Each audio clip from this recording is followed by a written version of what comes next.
Hi hello, welcome to Socrates tax.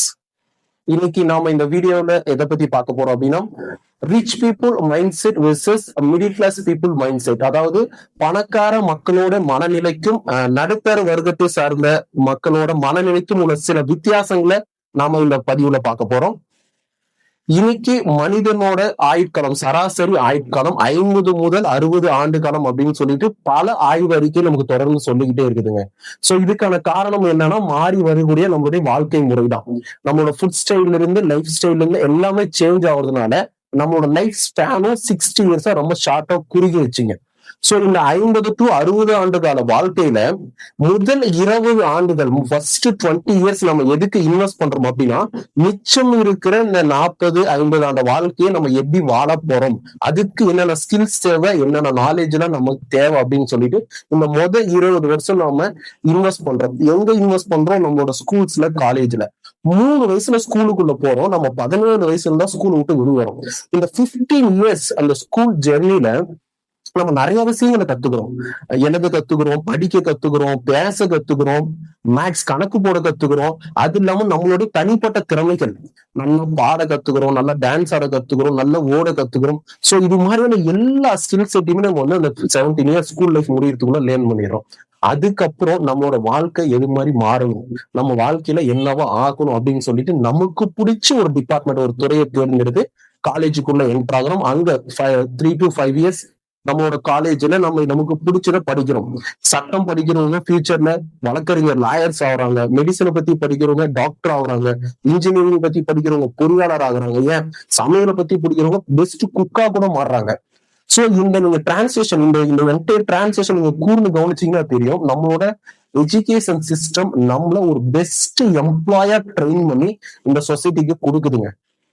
ஆனா ஒரு person கூட நம்மள ஒரு சொந்தமா ஒரு பிசினஸ், சுய தொழிலை பத்தியோ இல்ல ஒரு நல்ல ஒரு முதலாளியா எப்படி உருவாகிறத பத்தியோ ஒரு பர்சன் கூட நமக்கு ட்ரெயின் பண்ணவே கிடையாது.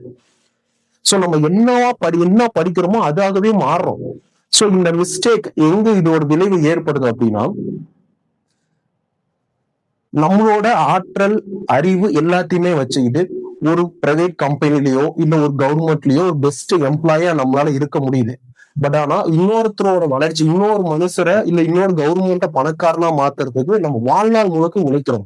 இந்த பொருளாதார ரீதியான போராட்டங்களை நடுத்தர மக்கள் சந்திக்கிறதுக்கு மிகப்பெரிய காரணம் என்னன்னா, தன்னோட வாழ்நாள் முழுவதும் இன்னொருத்தரோட உழைப்பு முன்னேற்றத்துக்காக இன்னொருத்தர் பணக்காரனாக்க உழைக்கிறதுனாலதான் இவங்க வாழ்க்கையில இவ்வளவு பொருளாதார போராட்டங்கள் இருக்குதுங்க.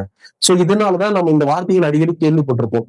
எனக்கு சம்பள உயர்வு கிடைச்சா பரவாயில்ல, நான் செய்யற வேலைக்கு ஏத்த சம்பளம் இது கிடையாது, எனக்கு ப்ரொமோஷன் கிடைச்சா பரவாயில்ல, இன்கிரிமெண்ட் கிடைச்சா பரவாயில்ல. சோ இது மாதிரி ஸ்டேட்மெண்ட் நம்ம தொடர்ந்து கேட்டுக்கிட்டே இருப்போம்.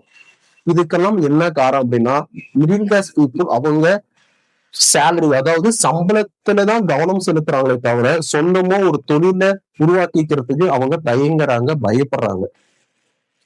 நம்ம கோவிட் டைம்ல நீங்க பார்த்திருப்பீங்க, இந்த கோவிட் சுச்சுவேஷன், இதே உள்நாட்டு போர், பக்கத்து நாட்டு போர், இதனால் ஏற்படுகிற பொருளாதார வீழ்ச்சி, பணவீக்கம், ஏஐ மாதிரியான டெக்னாலஜி உள்ள வரும்போது திடீர்னு ஆட்குறைப்பு, பெரிய பெரிய எம்என்சி கம்பெனில நீ கொத்த டெர்மினேட் பண்றாங்க, ஜாப் செக்யூர் எங்குமே கிடையாது.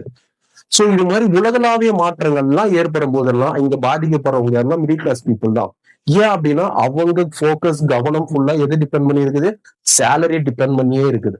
இதே பணக்கார மக்களோட மனநிலை, அவங்களோட கவனம் எப்படி இருக்குதுன்னா, அவங்களுக்கு வர சம்பளத்துல வச்சு அவங்களுக்கான சுய தொழில் சொத்துக்களை உருவாக்குறாங்க. பணக்காரர்கள் சுய தொழிலை பத்தி யோசிக்கிறாங்க, அது தைரியமா இம்ப்ளிமெண்ட் பண்றாங்க.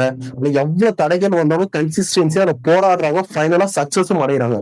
ஆனா மிடில் கிளாஸ் பீப்புளுக்கு பிசினஸ் ஐடியாஸ் நிறைய இருக்கும், ஆனா அதை இம்ப்ளிமெண்ட் பண்றவங்க 50% தான். அந்த 50% நாளைக்கு ஏதோ ஒரு டிராபேக் இல்ல ஏதோ ஒரு முட்டுக்கட்டை ஏற்படும் போது அதுல பின்வாங்கிட்டு அந்த பிசினஸை க்ளோஸ் பண்ணிட்டு நமக்கு மந்த்லி சேலரி வாங்குற லைஃப் ஸ்டைல் நமக்கு செட் ஆகும். சோ இந்த லைஃப்ல பாத்தீங்கன்னா உங்களுக்கு எந்த ரிஸ்க்குமே இருக்காதுங்க.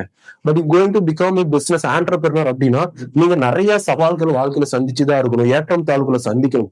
இதுக்கு பயப்படுறதுனாலதான் மிடில் கிளாஸ் பீப்புளோட வாழ்க்கை கடைசி வரைக்கும் பொருளாதார ரீதியான போராட்டத்துக்கு உட்பட்டதாவே இருக்குது. பணக்காரர்கள் தங்களுக்கு வர பணத்தை வச்சு உண்மையான சொத்துக்களை உருவாக்குறாங்க. அவங்க உருவாக்குற சொத்துக்கள்லாம் எப்படி இருக்குதுன்னா, ஒருத்தர் 24 மணி நேரமும் கூடவே இருந்து ஒரு வியாபாரத்தை பண்ணணும் அப்படின்னு அவசியமே இல்லை அப்படின்னு ஒரு நம்மளோட பிரசன்ஸ் இல்லாம அந்த இடத்துல ஒரு வியாபாரம் ட்ரேட் நடக்கணும். That means brokerage. ஸோ இது மாதிரி இடத்துல இன்வெஸ்ட் பண்றாங்க. அடுத்தது கம்பெனிஸோட ஷேர்ஸ் வாங்கி போடுறாங்க. அறிவுசார் சொத்துகள், அதாவது மியூசிக், புக்ஸோட காப்பிரைட், இது மாதிரியான அறிவுசார் சொத்துக்களை உருவாக்குறாங்க. அவங்க உருவாக்குற சொத்துக்கள் ஒவ்வொரு நாளும் மதிப்பு கூடக்கூடிய சொத்துக்களாக இருக்குது. தன்னோட பேக்கெட்ல இருந்து வர சம்பளத்துல ₹1 எடுத்து அவங்க ஒரு சொத்துல முதலீடு பண்றாங்க அப்படின்னா, அந்த ₹1 அந்த சொத்து அவங்க சொத்துல ஒரு பகுதி, ஒரு பார்ட்டா மாறிடுது. அந்த ₹1 அவங்களுக்காக 24 மணி நேரமும் உழைக்குது. தலைமுறையா உழைக்குது. அப்ப இந்த இடத்துல அவங்களோட பொருளாதாரம் மென்மேலும் வளர்ந்துகிட்டே போகுது.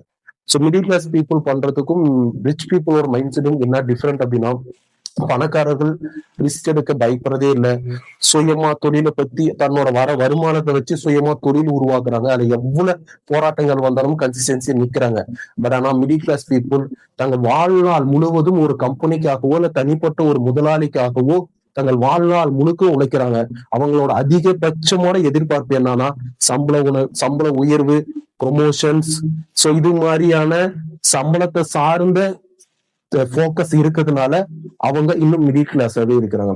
சோ இது மாதிரி நிறைய தகவல் நீங்க தெரிஞ்சுக்கணும் அப்படின்னா நம்ம சேனலை சப்ஸ்கிரைப் பண்ணுங்க. பிடிச்சிருந்தா லைக் பண்ணுங்க, ஷேர் பண்ணுங்க. தேங்க்யூ.